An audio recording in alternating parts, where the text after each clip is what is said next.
This is the story of a woman who spent 15 years in Thailand, married to a local man, raising 3 children between 2 cultures. She didn't come here for love. But love came anyway with all its beauty, contradictions, and consequences. What started as a quiet connection turned into a lifetime of compromise, silence, small joys, and harsh lessons. This isn't a fairy tale. It's not a warning, either. It's a confession. From someone who lived the postcards, and then discovered what was hidden behind them.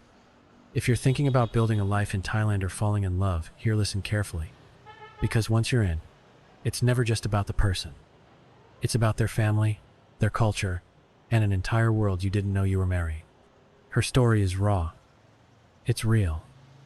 And it might just be the one thing that keeps you from making the same mistakes.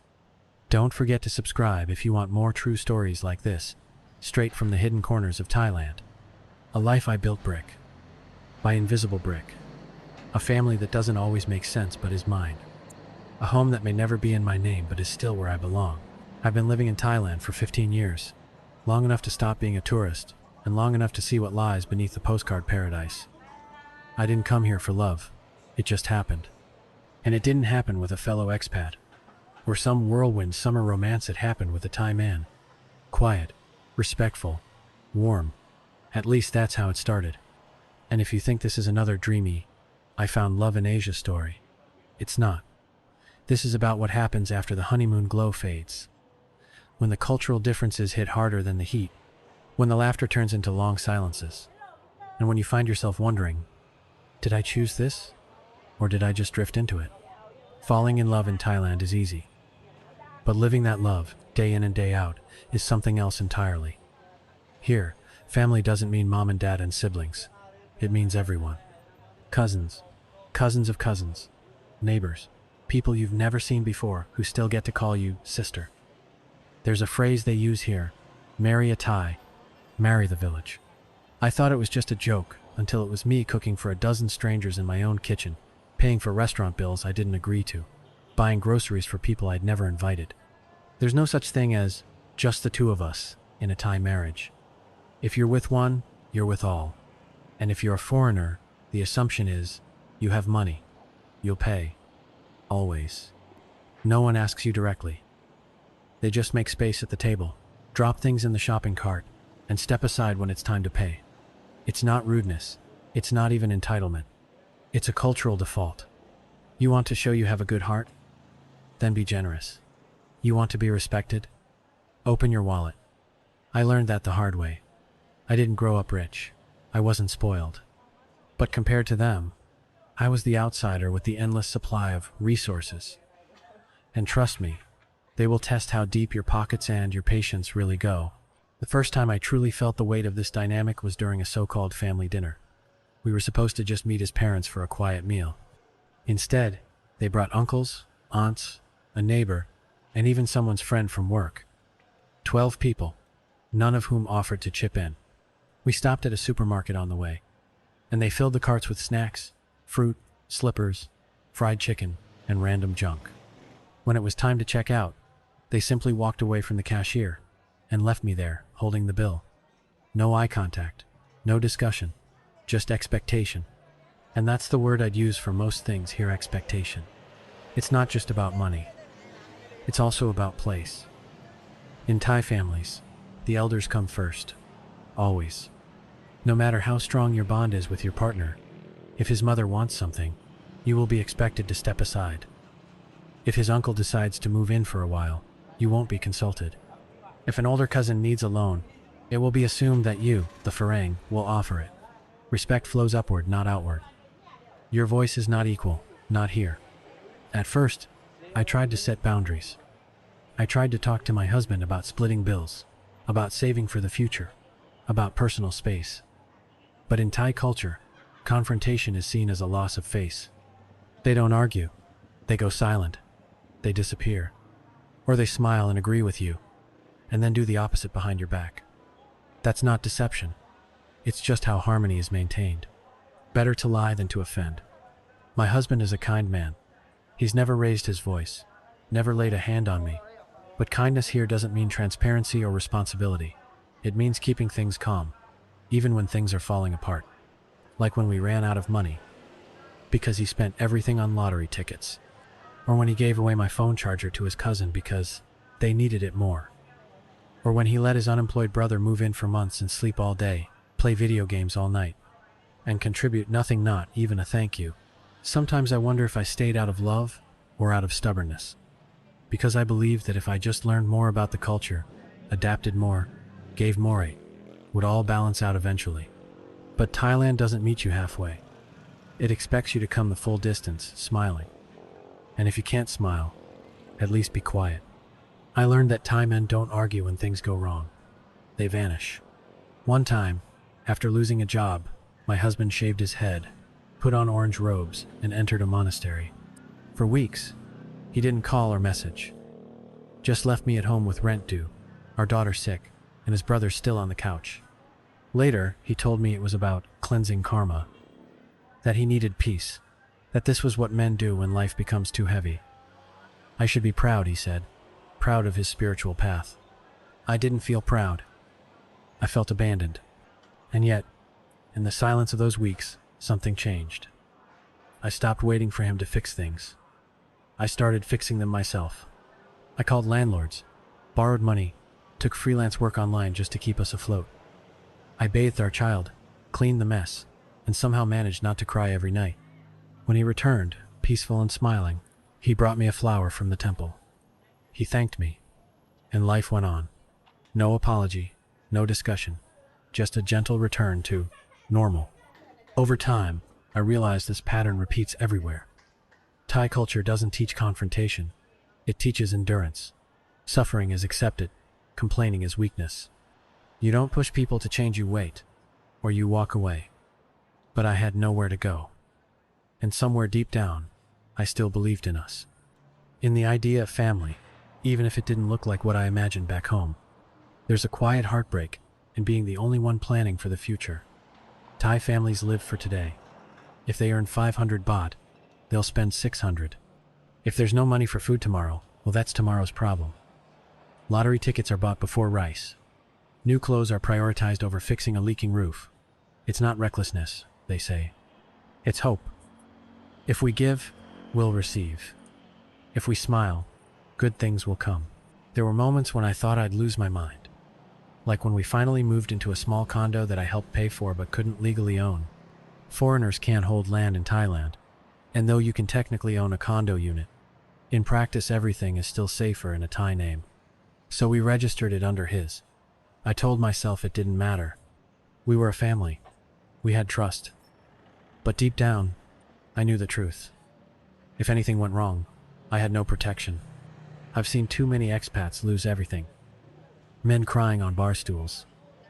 Women packing bags after decades of building a life here, suddenly shut out by a spouse or a family that decided they no longer belonged. One Korean man in our building took his own life, after his Thai wife disappeared with the business funds he'd borrowed from friends. She left in a brand new car. He was left with the debt, the shame, and no way home. I couldn't forget that story. It haunted me, because I knew, even if I didn't want to admit it, Thai people are generous with smiles, but careful with truth. No one tells you when you're being taken advantage of. It happens quietly, softly. Like when my husband's daughter from a previous relationship suddenly reappeared with her mother 2 weeks after we got married. I knew about the child. He had told me she lived with relatives, and they hadn't seen each other in years. What he didn't tell me was that the ex still considered herself his wife. She showed up at our apartment with her friend, screaming, demanding to see me. Security had to hold her back. She threatened to kill me, said I stole her husband. She hadn't been around in 4 years. She never visited her daughter, but still, she felt entitled. To him, to his life, to control what no longer belonged to her. In the end, she vanished again. Just like she camelowed, chaotic, and full of rage. And we were left behind, picking up the emotional debris. I tried to protect our daughter from it, but children feel more than they understand. She didn't have the words, but I could see it in her eyes: confusion, fear, a silent question I didn't know how to answer. That was the moment I truly understood. Here, no one is going to protect you. Not the system, not the law, Not even your partner, if it comes down to choosing between you and saving face. If I wanted to keep my daughter safe, I had to stop relying on anyone else. I had to become the shield. Over time, I learned to stop asking why. Why no one saved money? Why no one planned? Why the same mistakes repeated again and again? The truth is, in Thailand, the concept of the future is abstract. What matters is today. If there's enough food, if the weather is good, if no one's angry, then all is well. Saving for a rainy day isn't common, because they believe tomorrow will bring its own answers. Mai pen rai, they say. It means, never mind, or it's okay. It's a phrase that forgive. When I tried to introduce structure, it was met with polite nods and immediate resistance. Budgets? Too strict. Meal plans? Too boring. Long-term goals? Too uncertain. My husband would smile and agree, then go back to ordering things from Lazada. Every day, packages arrived at our door. Power banks, phone cases, selfie sticks, weird kitchen gadgets we never used. He wasn't reckless in an angry way. It was more like impulsive optimism, a belief that something new might fix something broken. I started hiding the deliveries, throwing things out, selling what I could. I wasn't trying to control him. I was trying to survive. Because while he played with gadgets, I was doing the math. Rent, school fees, groceries. Always one unexpected event away from collapse. I took on more work.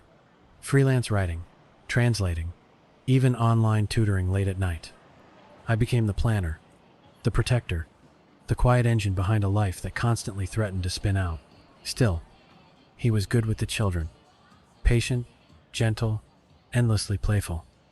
He bathed them, fed them, made them laugh.